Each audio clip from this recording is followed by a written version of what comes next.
Have you ever noticed how a single word can change the course of your day? Or how a seemingly innocent comment can cause deep misunderstandings? What if the key to spiritual growth and tranquility was not found in grand gestures or complex practices, but rather in something as simple, yet powerful, as the words we speak? Welcome back to our channel. Today, we delve into one of the most crucial, yet often overlooked aspects of spiritual practice: speech.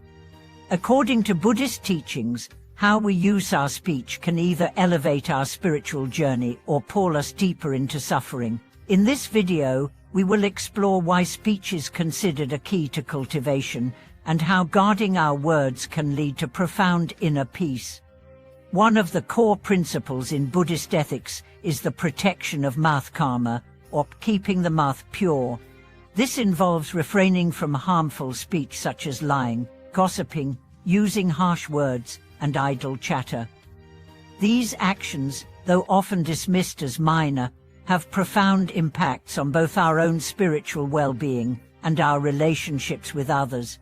The hidden dangers of uncheckered speech.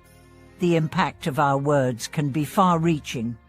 In many instances, speech is the most immediate way we interact with the world. It's how we express our emotions, thoughts, and intentions. A simple compliment can uplift someone's spirit, but a thoughtless comment can deeply hurt. When we speak without mindfulness, we often find ourselves unintentionally creating suffering both for ourselves and others. This is where the practice of protecting speech comes into play. Take the example of a well-known Buddhist monk, C.S. Then. Before his ordination, C.S. Then was known for his fiery temper. One day, while living with a fellow monk, the monk spoke harshly to him. Zishen's heart filled with anger, but instead of replying immediately, he chose to respond with a smile and a retort.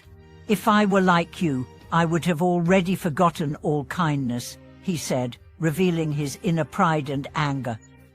That moment became a turning point for him. He realized that speech, if not controlled, could manifest the very faults he sought to transcend in his practice. From that day forward, he committed to limiting his speech, using it only to express kindness and mindfulness, allowing his actions to speak louder than words.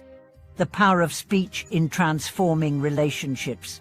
In modern times, psychology supports the notion that speech can shape our relationships. In a work environment, for example, a single act of genuine appreciation can boost morale and improve productivity. One of my friends, Jiang, who manages a team, experienced this firsthand. His team was underperforming, and the atmosphere was tense. He decided to change his approach. Each day, he took just a few minutes to send a message of thanks to 3 of his colleagues, acknowledging their efforts. Within a week, the team's productivity soared, and the tension lifted.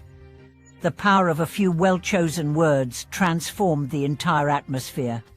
This is not to say that silence is always the answer. Rather, it's about mindfulness before we speak. For instance, during moments of conflict, why not pause for a moment, breathe deeply, and then respond with a calm, measured tone? Such simple actions can prevent the eruption of unnecessary anger or misunderstanding. In fact, as a Zen teacher once wisely said, "Before you speak, that is the moment of practice." Taking that brief moment to reflect is where the real transformation happens. The Buddha's teachings on speech. The Buddha's teachings on speech are clear and profound. He identified 4 types of harmful speech: false speech, lying; divisive speech, sowing discord; abusive speech, harsh language; and frivolous speech, idle chatter. These forms of speech are considered not only harmful to others but also detrimental to our own spiritual growth. In Buddhism, speech is seen as the bridge between inner thoughts and external actions. If we cannot purify our speech, how can we expect to purify our minds or our actions? The Buddha also emphasized that speech should be true, beneficial, and spoken with kindness. When we practice right speech, we align ourselves with the path of wisdom, ethical conduct, and mental discipline. It is not just about avoiding negative speech, it is also about using our words to promote understanding, kindness, and peace. Silence, the power of not speaking. There are times when silence itself is a form of speech. In many spiritual traditions, periods of silence, whether in retreat, meditation, or daily life, are seen as vital to cultivating clarity and self-awareness. In the Christian monastic tradition, for example, monks sometimes take vows of silence to focus their minds and refine their inner experience. Interestingly, modern psychological research also shows that silence can have a calming effect on the brain, reducing impulsivity and enhancing empathy. In the Zen tradition, there is a practice known as sealing the mouth, where practitioners are encouraged to refrain from unnecessary words. This practice allows one to focus on the present moment, avoiding distractions and disturbances caused by idle speech. By learning to control our words, we can foster a deeper connection with ourselves and others, making our words count when they truly matter. How to practice guarding speech in daily life. Protecting speech is not just a practice for monks or high-level spiritual practitioners. It is something we can all incorporate into our daily lives. Here are a few steps you can take to practice this essential aspect of self-cultivation. Pause before speaking. Before responding to a comment or situation, take a moment to breathe and reflect. Ask yourself, is this the right time to speak? Is it kind, true, and beneficial? Mindful listen. Sometimes, the best way to practice protecting speech is to listen more than we speak. When we listen attentively, we allow others to express themselves without rushing to reply, thus preventing unnecessary misunderstandings. Speak with intention, and every word we utter has power. Whether it's offering a compliment, giving advice, or simply engaging in small talk, ensure that your words are aligned with compassion and understanding. Embrace silence. There are moments when the most profound action is to remain silent. In these instances, allow the peace of silence to settle in, and observe the thoughts that arise without needing to give them voice. Reflect on your speech day. At the end of each day, reflect on the words you spoke.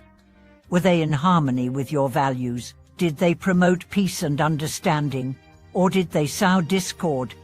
By implementing these steps, we not only cultivate better relationships with others, but we also deepen our own spiritual practice, moving closer to the peaceful heart that is the essence of true wisdom. Final thoughts: the path to true freedom. In conclusion, the practice of guarding our speech is one of the most profound ways to cultivate inner peace and wisdom. By speaking with mindfulness and refraining from harmful words, we can transform our internal landscape and our external interactions.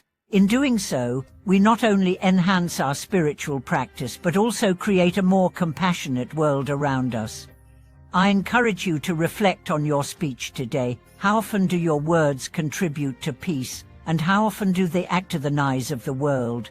Share your thoughts with us in the comments below. Don't forget to like, share, and subscribe for more insights into the path of self-cultivation. Thank you for watching, and may your words be filled with compassion, truth, and peace.